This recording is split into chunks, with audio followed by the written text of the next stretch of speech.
ఒకనాడు ఒక ఆశ్చర్యకరమైన సంఘటన జరిగింది. చంద్రశేఖరేంద్ర సరస్వతి స్వామి వారికి 1000 గ్రామాల స్వామివారని పేరు. ఉన్న ఊళ్ళో ఉండేవారు కాదు, అన్ని గ్రామాలు పర్యటిస్తూ ఉండేవారు. ఆ పర్యటనలు చేస్తున్నటువంటి సమయంలో ఒకనాడు వారికి మశూచి వచ్చింది. ఆ మశూచి వస్తే ఆ రోజుల్లో ప్రభుత్వపు యొక్క నిబంధనలు కూడా అలాగే ఉండేవి. ఎవ్వరూ దగ్గరికి వెళ్ళడానికి కూడా వీల్లేదు. ఆఖరికి చంద్రశేఖరేంద్ర సరస్వతి స్వామి వారి యొక్క ఆంతరంగిక పరివారం కూడా దగ్గరికి వెళ్ళి ముట్టుకునేవారు కాదు.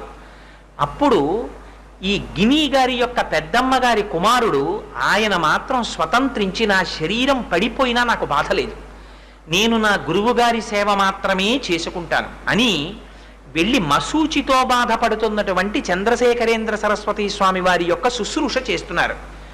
చేస్తుంటే స్వామివారికి అప్పటికి 40 సంవత్సరాలు, చంద్రశేఖరేంద్ర సరస్వతి స్వామికి.